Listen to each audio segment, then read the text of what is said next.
पाहताय प्रहार टीव्ही, सत्यमेव व्रतम। पुण्यात 900 एकरवर लँड जिहाद, अश्विनी उपाध्याय यांचा मोठा दावा।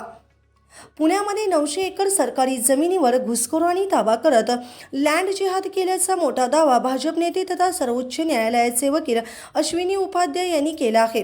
हा लँड जिहाद महाराष्ट्राच्या तथाकथित सेक्युलर सरकारमध्ये झाल्याचा दावाही यावेळी अश्विनी उपाध्याय यांनी केला। या 900 एकर जमिनीची किंमत 900 कोटी असल्याचे उपाध्याय यांनी यावेळी सांगितले। विशेष म्हणजे फक्त लँड जिहादच नाही तर या ठिकाणावरून लव जिहाद देखील होत असल्याचा गंभीर आरोप यावेळीच अश्विनी उपाध्याय यांनी केला। विद्यमान शासनाने जेव्हा यादी क्रमांक वाढवण्यासाठी प्रयत्न केले तेव्हा त्यांना मज्जाव करण्यात आला आणि या घुसखोरांनीच मुंबई उच्च न्यायालयात याचिका दाखल केल्याचेही उपाध्याय यांनी सांगितले। मात्र मुंबई उच्च न्यायालय यांनी संबंधित जागेवर अतिक्रमण झाल्याचं मान्य करत अतिक्रमण काढण्याचे आदेश दिले आणि विद्यमान सरकारने अतिक्रमण काढले आहे। मात्र अनेक शहरात गावात अशा प्रकारे घुसखोर अतिक्रमण करून लँड जिहाद करत असल्याचा दावा अश्विनी उपाध्याय यांनी केला आहे। महाराष्ट्र से एक बहुत बड़ी खबर आ रही है। महाराष्ट्र के पुणे में 900 एकड़ जमीन पे घुसपैठियों ने कब्जा कर लिया, लैंड जिहाद कर लिया। और ये सारा का सारा लैंड जिहाद हुआ जब वहां सेकुलर सरकार थी। जब वर्तमान सरकार ने उनको हटाने की कोशिश किया तो उन्होंने चक्का जाम कर दिया। जब वहां बुलडोजर लेके पहुंचे, रास्ते में बुलडोजर को रोक दिया। और हिम्मत देखिए कि ये सारे के सारे जो घुसपैठिए थे ये फिर मुंबई हाईकोर्ट पहुंच गए और एक दो नहीं 30 PIL फाइल किया। याद रखिए वो जो 900 एकड़ जमीन पे कब्जा किया था, आज की डेट में उसकी मार्केट में कीमत लगभग 9,000 करोड़ रुपए है। एक एकड़ जमीन वहां आराम से 10 करोड़ की बिक जाती है। तो यानी 900 एकड़ जमीन पे कब्जा किया तो 9,000 करोड़ रुपए की जमीन पे कब्जा कर लिया। केवल लैंड जिहाद नहीं हुआ, केवल घुसपैठ जिहाद नहीं हुआ, वहां से लब जिहाद भी चल रहा था। वो लब जिहाद का भी केंद्र बन गया था। इनके लड़के जो वहां पे जो बांग्लादेशी रोहिंग्या थे, दिन भर अच्छे अच्छे कपड़े पहन के उनको फंडिंग आ रही थी, वहां से बाइक खरीद उनको नई नई मिल रही थी और देश के वहां पुणे के शहरों में घूमते रहते थे, कॉलेज के आसपास चक्कर लगाते रहते थे और कोशिश कर रहे थे लब जिहाद की भी। ड्रग्स जिहाद का अड्डा बन गया था। वहां से ड्रग स्मगलिंग का कारोबार हो रहा था। पुणे के बड़े बड़े वहां पे बहुत अच्छे अच्छे इंजीनियरिंग कॉलेज हैं, पुणे में मेडिकल कॉलेज हैं, लॉ के कॉलेज हैं, सिम्बायोसिस जैसे प्राइवेट कॉलेज है, बहुत सारे वहां कॉलेज हैं। वहां पे ये बांग्लादेशी ड्रग स्मगलिंग का भी काम कर रहे थे। तो लैंड जिहाद हुआ, घुसपैठ जिहाद हुआ, लब जिहाद चल रहा था, ड्रग जिहाद चल रहा था। और इनके जो बड़े लोग थे ये पूरे शहर में घूम घूम के बाकी झुग्गियों में जा जाके उनको कन्वर्ट करने का भी काम कर रहे थे। तो धर्मांतरण जिहाद भी कर रहे थे।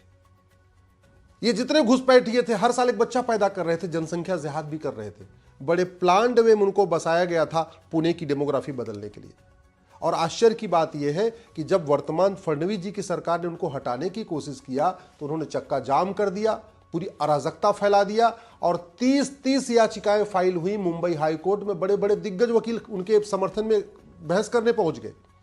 आप सोचिए, बांग्लादेशी रोहिंग्या भारत में रहें, इनको बचाने के लिए 30 PIL मुंबई हाई कोर्ट में होती है और बड़े दिग्गज वकील पहुंचते हैं। तो स्वाभाविक सी बात है, दिग्गज वकील फ्री में तो पहुंचेंगे नहीं, इनको कहीं फंडिंग भी आ रही होगी। और फंडिंग कहां से आती है?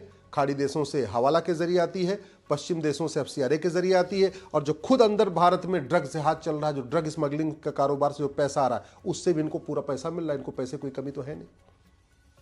मैं धन्यवाद दूंगा मुंबई हाई कोर्ट के दोनों जजेस को, जस्टिस AS गडकरी और जस्टिस कमल खाटा, जिन्होंने फैसला दिया कि नहीं, आपने अवैध निर्माण किया है, सरकार ने बिल्कुल सही काम किया। मैं धन्यवाद दूंगा पिंपरी चिंचवाड़ क्षेत्र के विधायक महेश दादा को। महेश दादा ने बड़ी हिम्मत से काम किया।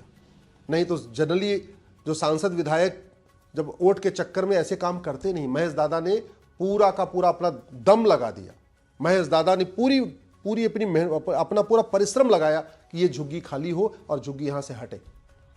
और अब मैं धन्यवाद दूंगा माननीय फडणवीस जी को कि उन्होंने प्रशासन को बोला कि हाई कोर्ट का आदेश का पालन करो।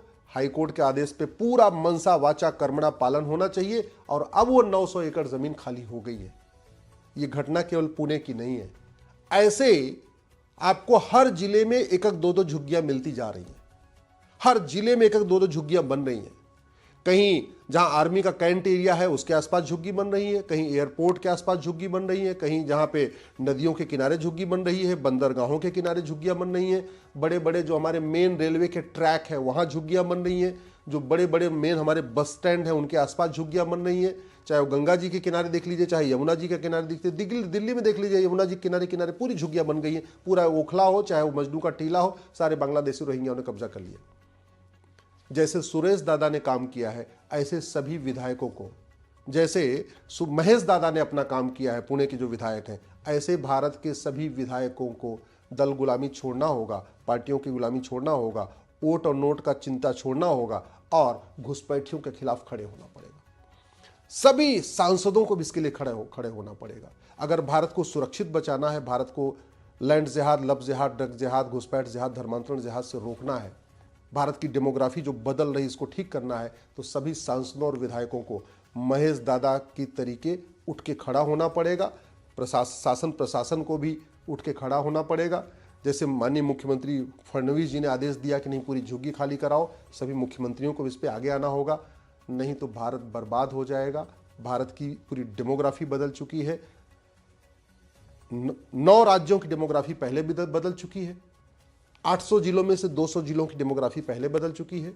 6000 तहसीलों में से 1500 तहसीलों की डेमोग्राफी पहले ही बदल चुकी है। और अब बड़े प्लान्ड वे में घुसपैठियों को बसाया जा रहा है, धर्मांतरण किया जा रहा है, लब जिहाद चली रहा है, ड्रग जिहाद चल रहा है, घुसपैठ जिहाद भी चल रहा है, जनसंख्या जिहाद भी चल रहा है। एक ही काम करना है इनको कि भारत को बर्बाद करना है, भारत पे कब्जा करना है, गजवा हिंद करना है। समाधान एक रास्ता हमको महाराष्ट्र से मिला है, पुणे से मिला है, जो महेश दादा ने करके दिखाया, जो फडणवीस जी ने करके दिखाया। और सबसे बड़ी बात, मैं कई बार देखता हूं सांसद चाहते हैं झुग्गियां हटें, विधायक चाहते हैं झुग्गियां हटें, सरकारें चाहती झुग्गियां हटें, लेकिन हाई कोर्ट और सुप्रीम कोर्ट के जज बीच में खड़े हो जाते हैं।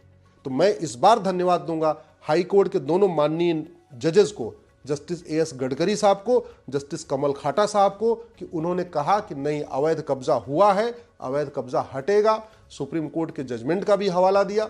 हालांकि मुझे तो ऐसे लगता है कि ये 30-30 पिटीशन फाइल हुई है तो सुप्रीम कोर्ट भी आएंगे, और सुप्रीम कोर्ट आएंगे तो हो सकता है इनके पक्ष में भूतपूर्व कानून मंत्री, भूतपूर्व वित्त मंत्री, भूतपूर्व विदेश मंत्री, भूतपूर्व गृह मंत्री, भूतपूर्व शिक्षा मंत्री खड़े भी हो जाए। ऐसा भी हो सकता है, कोई बड़ी बात नहीं है। और हो सकता है सुप्रीम कोर्ट में मैटर आ भी चुका हो, या हो सकता आ जाए। लेकिन हम सबको खड़ा होना है। जहां तक कुछ लोग जो झूठ फैला रहे हैं कि नहीं वो जो झुग्गियां थी वहां पे उसमें कुछ हिंदू भी थे, तो ये उन्हीं की साजिश थी। उन्होंने ही, अगर वो 100% मुस्लिम एरिया हो जाता तो 100% बांग्लादेशी रहते, तो फिर वो सेकुलरिज्म का अपना सेकुलरिज्म की चादर कैसे ओढ़ते। उन्होंने जानबूझ के कुछ और झुग्गियों में जो हिंदू रह रहे थे उनको भी लाके वहां बसा लिया था, जिससे कि कल को तोड़ा जाए तो हम कहें अरे ये तो हिंदुओं का भी घर तोड़ा गया। अरे भैया, अवैध निर्माण होता है, उसमें ऐसे नहीं कर सकते कि अवैध 900 एकड़ जमीन पे कब्जा हो गया है तो अगर 900 परिवार बांग्लादेशी हैं तो 10 परिवार उसमें हिंदू हैं तो उनको छोड़ दिया जाए।